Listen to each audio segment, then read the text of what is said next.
विषय अधिवेशनामध्ये मागच्या अधिवेशनामध्ये माथाडी कामगार कायद्याच्या काही नवीन बदल असा एक विधेयक आला होता। या विधेयकाच्या नंतर आम्ही सर्वच कामगार नेत्यांनी याला विरोध केला। विरोध करत असताना दोन्ही सभागृहाच्या सदस्यांची एक चिकित्सा समिती त्या ठिकाणी गठन करण्यात आलेली आहे।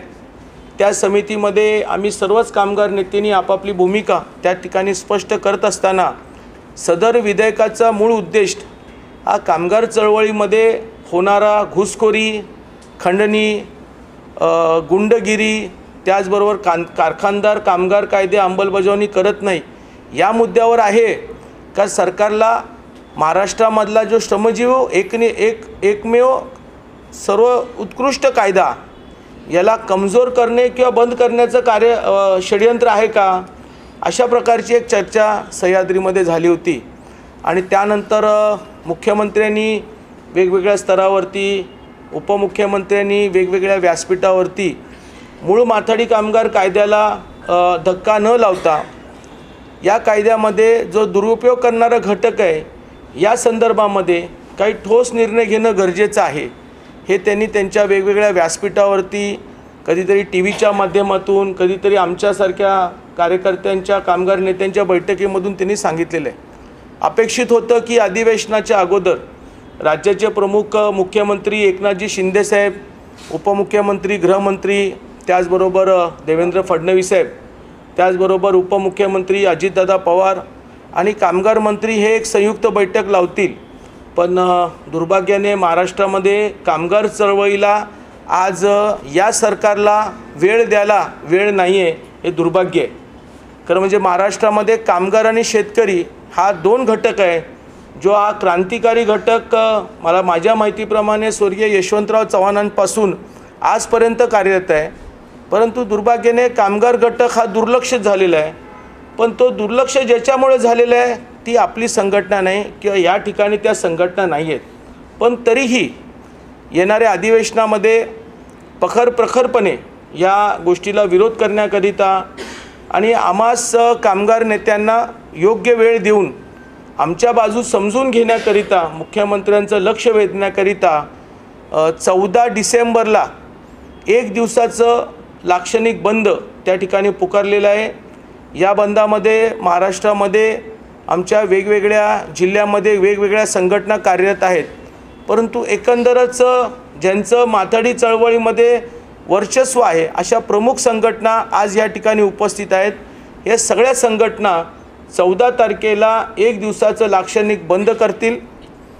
या बंदच्या मागचा उद्दिष्ट स्पष्ट आहे की ज्या अंगमेहनती काम करणाऱ्या माथाडी कामगारांची माथाडी मंडळं झाली पाहिजेत, माथाडी बोर्डामध्ये त्या ठिकाणी बोर्ड मेंबर झाले पाहिजेत। माथाडी कामगारांच्या बोर्डामध्ये कर्मचारी भरती होत असताना त्या ठिकाणी त्याच माथाडी बोर्डामध्ये जो माथाडी कामगार काम करतो त्याच्या मुलांना, क्वालिफाईड मुलांना प्राधान्य दिलं पाहिजे। त्याचबरोबर ज्या ठिकाणी माथाडी कामगार कायद्याचा दुरुपयोग केला जातो अशा ठिकाणी त्या कामगार नेत्यांना, त्या कामगारांच्यावरती बेशिस्तचं कारवाई करण्याकरिता आणि अशा बऱ्याचशा विषयावरती आम्ही लक्ष वेधण्याकरिता 14 तारखेला बंद केलेला आहे। आजच्या पत्रकार परिषदेच्या माध्यमातून आमचं आजही विनंती आहे, राज्याचे मुख्यमंत्री जे संवेदनशील आहे, स्वतः साताऱ्याचे आहेत, जे तापोळ्यातील असणाऱ्या डोंगरी भागामधून आले आहेत, त्यांच्या आयुष्याचा प्रवास हा रिक्षा चालकापासून ते आज मुख्यमंत्रीपर्यंत झालेला आहे। अशा परिस्थितीमध्ये सातारचा मूळचा अण्णासाहेबांचा माथाडी कामगाराला आज दुर्लक्ष होतं आहे, हे वाईट वाटतं। आमचे नेते आदरणीय देवेंद्र फडणवीस साहेबांना वेळोवेळी माथाडींच्या वेगवेगळ्या विषयावरती आम्ही सांगण्यात आलेलं आहे, त्यांनी कारवाई केलेली आहेत। परंतु आजही त्यांनाही वेळ भेटत नाही, हेही मला आज वाईट वाटतं आहे। आणि अजितदादा पवार जे कालपर्यंत सत्तेवरती होते, विरोधी पक्षात होते, जे वारंवार स्वर्गीय आमदार अण्णासाहेब पाटलांच्या जयंतीला किंवा पुण्यामध्ये बाबांच्या वेगवेगळ्या कार्यक्रमानिमित्त या माथाडी कामगारांना कायद्याला बळ देण्याचं काम केलं, तेही वेळ देत नाही। आणि कामगार मंत्री माथाडी कामगारांच्या मूळ धोरणाच्या विरोधात चाललेले आहेत।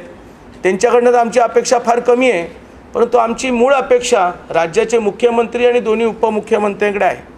त्याच्यामुळे आजच्या बैठकीमध्ये आम्ही निर्णय घेतलेला आहे की या निर्णयाला अनुसरून आम्ही आमची पूर्ण ताकद येणाऱ्या 14 डिसेंबरला 1 दिवसाच्या लाक्षणिक बंदमध्ये आम्ही त्या ठिकाणी दाखवणार आहोत.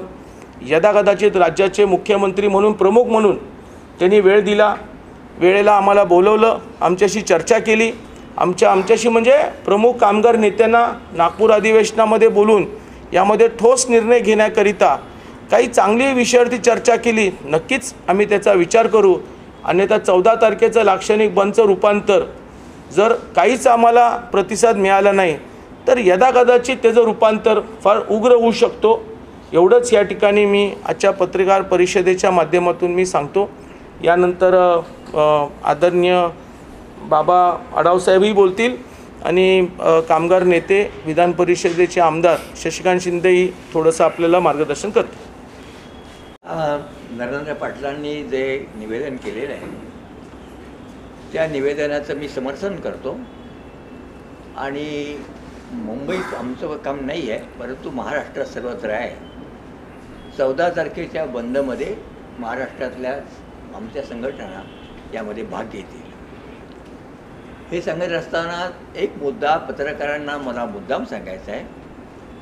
या महाराष्ट्रामध्ये किंवा या देशामध्ये तळागाळातल्या ज्या असुरक्षित कामगारांना संरक्षण देण्यासाठी ज्या सगळ्या गोष्टी झाल्या त्यात आपल्याला माहिती असेल की रोजगार हमी कायदा हा कायदा महाराष्ट्रातच झाला. प्रकल्पग्रस्तांच्या विकसनशील पुनर्वसनाचा कायदा महाराष्ट्रातच झाला. आणि असे कल्याणकारी कायदे जे झाले त्यातच माथाडी कामगार कायदा हा कायदा आहे, लक्षात ठेवलं पाहिजे. हा कायदा असुरक्षित कामगारांना, हमाली करणाऱ्या लोकांना संरक्षण देणारा कायदा यशवंतराव चव्हाणांच्या काळात त्यांनी दिला, शोध पाळून इथं केला. आज तो कायदा मोडीत काढण्याचं जे कारस्थान चाललेलं आहे ते हाणून पाडण्याचा आमचा निर्धार आहे. एन प्रकाराने चाललेलं आहे. म्हणजे आम्ही वाटाघाटी करायची मागणी, चर्चा करायची मागणी करतो तर त्यालाही द्यायची नाही आणि परस्पर गोष्टी करायच्या ही गोष्ट माझ्यासारख्या माणसाला तर अजिबात सर्वणार नाही. कारण या कायद्याची जी निर्मिती झाली त्यात अण्णासाहेब पाटील कसे होते, मनोहर कोतवालजी होती, ही सगळी मंडळी होती. हा कायदा युनेस्कोने, मला पत्रकारांना मुद्दाम सांगायचं आहे की युनेस्कोने सुद्धा याचा गौरव केलेला आहे की जिथे मालक मजूर आता स्पष्ट नाही तिथे तिथल्या कामगारांना, असंख्य कामगारांना हा कायदा कसा संरक्षण देतो. इथं पाहायला येतात लोक, सगळे करतात. तो कायदा मोडीत काढण्याचं कारस्थान इथं चालावं काही गुंडांच्या नावाच्या नाखाली, ज्या गुंडांचा काहीही आमच्या कायद्याशी संबंध नाही, ते माथाडी मंडळाचे सभासद नाही आहेत, ते काही नाहीत त्यांचा. परंतु गुंडगिरी मोडली पाहिजे याच्याबद्दल आम्ही एकमत आहोत. गेली 50 वर्ष आम्ही जे चालले, ज्या काही 50 वर्ष होत आहेत, अशा वेळेला माझ्यासारख्या माणसाला जी मी उभी आहे त्यात घालवली त्याला हे मला वाटत नाही. यापूर्वी आम्ही जे पत्र दिलं आहे ती पत्र आपल्यापुढं झालेली आहेत, परंतु तरी पण लोकशाहीमध्ये सतत घंटा वाजवत राहिले पाहिजे.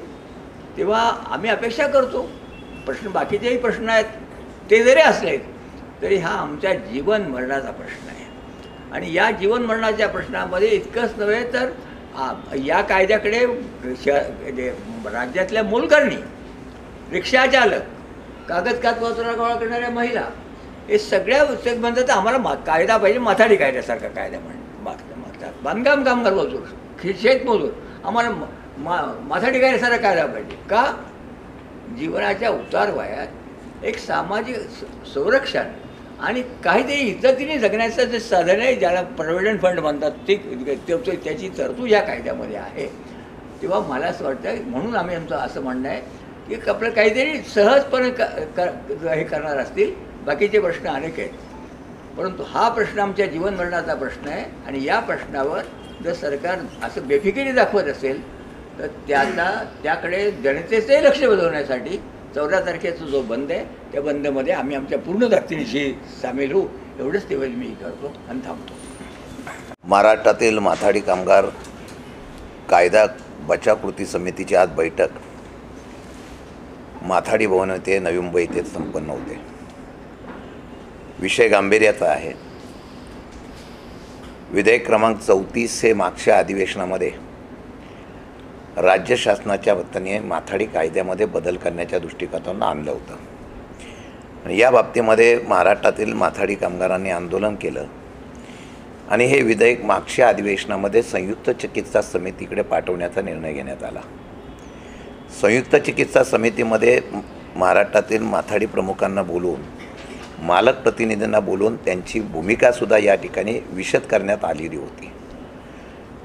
सगळीकडे सांगण्यात येतं की या माथाडी कायद्याचा दुरुपयोग होतो आहे, त्यामध्ये वेगळ्या प्रकारच्या माध्यमातून खंडणी वसुली किंवा वेगळ्या प्रकारच्या लोक त्यांचा प्रवेश झालेला आहे म्हणून हा कायदा आणलेला आहे. परंतु ज्यावेळेला आम्ही चर्चेला बसलो त्यावेळेला आम्ही बघितलं त्या विधेयकामध्ये या कायद्याच्यामध्ये जो बदल दाखवलेला आहे तो मध्ये कुठल्याही प्रकारचं याला बंधन घालण्याचा उल्लेख केलेला नाही. आणि हे विधेयक दाखवलं जातं आहे एक आणि त्याचा उद्देश वेगळा दाखवला आणि तो विधेयकाचा उद्देश वेगळा असं आमचं मत झालेलं आहे. हे करत असताना अजून संयुक्त चिकित्सा समितीचा अहवाल यायचा आहे, परंतु हिवाळी अधिवेशन 7 तारखेला सुरू होतं आहे आणि 7 तारखेला हिवाळी अधिवेशन सुरू होत असताना कदाचित घाई गडबडीत परत हे बिल आणण्याची शक्यता नाकारता येत नाही अशा प्रकारची भीती ही माथाडी कामगार आणि माथाडीच्या आमच्या संयुक्त समितीला आहे. आणि या विधेयकाच्यामध्ये आमचं स्पष्ट म्हणणं आहे हे विधेयक माथाडी कायदा 80% रद्द करण्याचा आहे, ज्याने उद्योगधंदे आधुनिकीकरणाच्या नावाखाली आणि पूर्वीच्या माथाडी कायद्याच्या चौकटीमध्ये जे सेक्शनमध्ये माथाडी कायदा पूर्णपणाने सुरक्षित होता तेच सेक्शन काढून एका महामंडळाच्या माध्यमातून एकत्रित करून हे सगळे अधिकार केंद्रित करण्याचा प्रयत्न होता असं आम्हाला शंका आहे. म्हणून आमचा एक निर्णय झालेला आहे की चालू अधिवेशनामध्ये कोणत्याही परिस्थितीमध्ये हे विधेयक येऊच नये, किंबहुना 14 तारखेच्या आमच्या संपाचा निर्णय घेत असताना सरकारचं लक्ष वेधित असताना आमचं स्पष्ट म्हणणं आहे की हे विधेयक रद्द करावं आणि या विधेयकाच्या ऐवजी ज्याचा माथाडीचा गैरवापर होतो त्याच्या संदर्भामध्ये आम्ही ज्या काही सूचना करणार आहोत आम्ही ते बंधन करण्यासाठी आम्हाला जे काही या ठिकाणी म्हणणं मांडायचं आहे ते लेखी स्वरूपात सरकारकडे देतो. पण ते देत असताना हिवाळी अधिवेशनाच्या कालावधीमध्ये आमच्या निवेदनाचा विचार करून राज्याचे मुख्यमंत्री, उपमुख्यमंत्री आणि कामगार मंत्र्यांनी आमच्यासाठी स्वतंत्र एक बैठक तात्काळ लावावी आणि त्या बैठकीमध्ये सरकारची भूमिका स्पष्ट करावी आणि सरकारची भूमिका स्पष्ट होत असताना हे विधेयक रद्द करावं आणि दुरुस्तीच्या बाबतीमध्ये आदेश काढावे अशी प्रामुख्याने आमची मागणी आहे. आणि या मागणीच्या बाबतीमध्ये 14 तारखेचा सर्वानुमते बंद करण्याचा, लाक्षणिक बंद करण्याचा आम्ही निर्णय घेतलेला आहे. याबरोबर जर या संदर्भामध्ये परत काही बैठक किंवा सरकारने गांभीर्य घेतलं नाही तर पुढच्या टप्प्यामध्ये परत संयुक्त समिती, आमची जी कृती समिती आहे ती बैठक करेल आणि पुढची आंदोलनं तीव्र करतील. अण्णासाहेब पाटील साहेबांनी जो कायदा माथाडीचा महाराष्ट्रात उभा केला त्याच्या अनेक घटकांना तसेच कायदा लागू करण्याचा एका बाजूला सरकार निर्णय घेत आहे, तोच कायदा रद्द करण्याचा जर त्या ठिकाणी प्रयत्न होत असेल तर त्याचा आमचा विरोध आहे. सरकारने याचं गांभीर्य घ्यावं. मी असेल, बाबा आढाव असेल, नरेंद्र पाटील असतील, बळवंतराव, आमची सगळे संयुक्त कृती समिती आहे ही आम्ही मुख्यमंत्री आणि उपमुख्यमंत्र्यांची वेळ घेऊ, कामगार मंत्र्यांची वेळ घेऊ आणि मुख्यमंत्र्यांच्या उपस्थितीमध्ये त्यांनी 14 तारखेचा लक्ष वेधित असताना तत्काळ बैठक नागपूर अधिवेशनामध्ये आमची घ्यावी आणि त्या बैठकीमध्ये आम्हाला निर्णय घ्यावा अशी आमची मागणी आहे. नाहीतर 14 तारखेला संप हा लाक्षणिक होईल अशा प्रकारचा इशारा आम्ही सरकारला देऊ इच्छितो.